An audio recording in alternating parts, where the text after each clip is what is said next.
Olá, tudo bem? Seja bem-vindo ao canal. Hoje eu gostaria de falar sobre como lidar com relacionamentos conflitantes. Então, se você ficar comigo até o fim do vídeo, eu vou poder explicar sobre como melhorar suas relações interpessoais, principalmente com aquelas pessoas com as quais você tem mais dificuldade em lidar. Bom, para início de conversa, o mais importante é você tomar a decisão se você realmente quer resolver esta relação ou este conflito. Porque muitas vezes a gente acaba entrando numa defensiva e não tem qualquer escolha ou outra opção de escolha para resolver o conflito. Então, é importante você se abrir e se permitir a resolver esse conflito. Por mais que você ainda julgue que o problema ou a culpa é da outra pessoa, mas parte de você e da sua responsabilidade de escolher o que você quer fazer da sua parte sobre esta relação. Então, a partir do momento em que você toma essa decisão, você abre um campo, um novo campo inclusive, e começa a gerar um melhor equilíbrio do sistema, onde você vai poder influenciar as pessoas ao seu redor, além de si. Porque muitas vezes, se aquilo não é importante, se aquela relação não é importante, não adianta a gente querer forçar, resolver um conflito, porque você não vai ter motivação suficiente, força ou energia suficiente para resolver esse conflito. Agora, se é uma relação que você precisa conviver ou você depende da relação, por qualquer que seja a situação, seja profissional ou pessoal, então depende de você tomar uma decisão que você pode fazer da sua parte, tudo bem?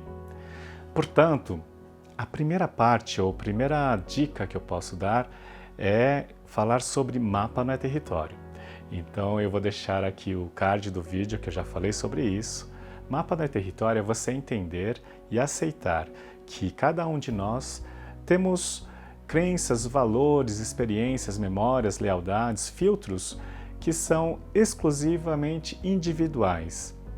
E que da outra parte existem também um conjunto de crenças e valores, memórias, experiências, lealdades e filtros que podem ser diferentes das suas. Quando há um conflito, existe conflito de opiniões ou conflito de perspectivas. Mas lembre-se que esse conflito, a referência que nós temos, são de acordo com os nossos mapas, nas nossas regras, nas nossas leis internas. Então, às vezes, quando a gente acha que o outro deveria entender, que o outro deveria fazer, que aquilo é errado, que aquilo é ruim, você está julgando de acordo com o seu mapa. Então, você começar a entender que existe um outro mapa é você começar a dar abertura para criar empatia. E o que é criar empatia? É você se colocar na posição do outro. Porque se você realmente quer resolver isso, você, inicialmente, é importante buscar essa empatia. Por mais que talvez a outra pessoa não tenha a mesma condição ou ela não vá buscar essa mesma postura, mas se você quer resolver, então tome para você aquilo que você pode fazer do seu lado, sim? E a partir do momento que você dá abertura para a empatia, você dá abertura para aprimorar a sua escuta ativa. Porque num conflito, muitas vezes, a gente só quer mostrar as nossas verdades, os nossos fatos, as nossas justificativas. E deixa de dar a oportunidade de escutar de forma mais ativa aquilo que a outra pessoa está querendo dizer. Sim? Então, mapa não é território, é você dar abertura para criar empatia e observar, ter melhor escuta ativa. O segundo ponto que eu gostaria de falar é sobre o terço de responsabilidade. Eu já falei sobre isso também, vou deixar o card do vídeo aqui, mas o terço de responsabilidade significa que cada um de nós temos responsabilidades das nossas decisões e escolhas. Quando você culpa 100% a outra pessoa daquilo que é certo, daquilo que é ruim, ou daquilo que ela deveria pensar, ou deveria aceitar e respeitar, você está também dizendo que você não tem nenhuma responsabilidade de decisões e escolhas. Então você está terceirizando 100% das responsabilidades de decisões e escolhas dessa relação. E isso não existe, porque invariavelmente você tem suas próprias decisões de escolhas de qualquer situação que influencia a relação.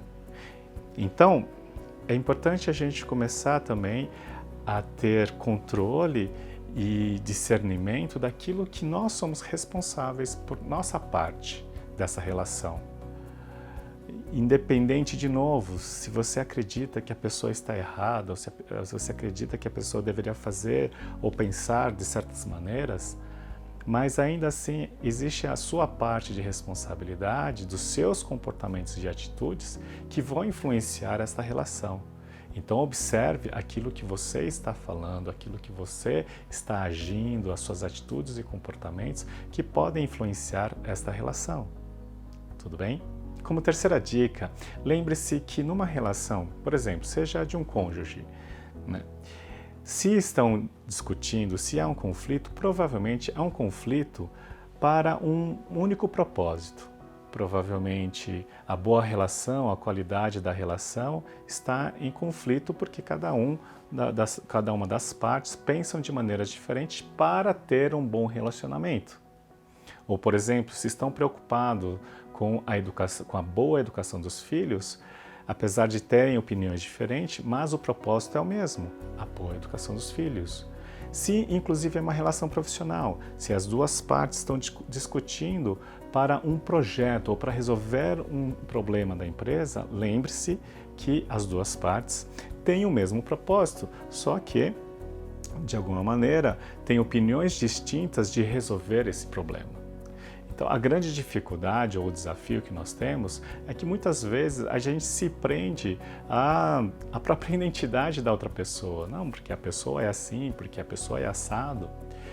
E deixa de perceber como poderiam entender ou talvez chegar a uma opinião em conjunto dos comportamentos que poderiam gerar uma solução em conjunto para resolver o problema.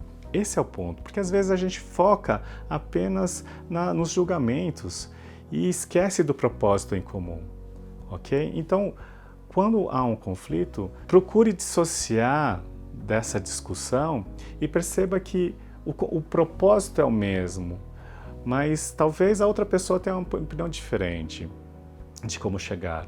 Então, entender isso. Não estou dizendo que você deva aceitar 100% o que a outra pessoa está dizendo, mas pelo menos você ter abertura para que possam encontrar um caminho em comum.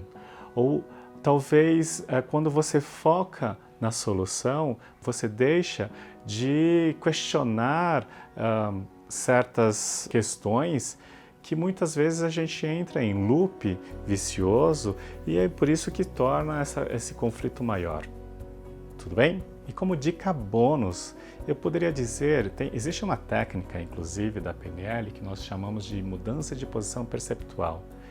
E qual é o fator de sucesso dessa técnica? É você dissociar de cada uma das posições da discussão e procurar aprender ou ter uma nova perspectiva da situação. Ou seja, inclusive se você pudesse se imaginar fora do teu corpo, inclusive como observador, é procurar entender o que você aprende com essa experiência e que você possa fazer diferente dali para frente para que possa melhorar essa relação. Porque, de novo, se você continuar simplesmente julgando o que a pessoa é, ou o que a pessoa deixa de ser, ou as coisas ruins que a pessoa faz, etc., de novo, de acordo com o seu mapa de regras, verdades e lealdades, etc. Então, isso muitas vezes é inútil querer simplesmente tocar nesse ponto, porque isso vai ser diferente mesmo. Agora, o que você pode aprender com isso para fazer diferente, já que é uma decisão sua de querer resolver essa relação, independente do quanto você pode influenciar a outra pessoa ou não, mas pelo menos você dá essa abertura de empatia para que você possa melhorar esta relação. Sim? Bom, eu espero ter contribuído de alguma maneira. Se você tiver alguma dúvida ainda, deixe aqui nos comentários. Aliás, se você quiser me mandar alguma sugestão de próximos assuntos, também deixe aqui nos comentários que eu vou fazer o possível para responder. Tudo bem? Bom, como eu sempre falo, se você não está inscrito no canal, se inscreva agora no canal. Se você achar que faz sentido, por favor, me ajude a espalhar essa informação compartilhando esse vídeo. Aproveite e deixe seu like. Clique aí no sininho de notificação para você receber os lembretes dos próximos vídeos. Eu aguardo vocês nos próximos vídeos. Um forte abraço a todos. Gratidão.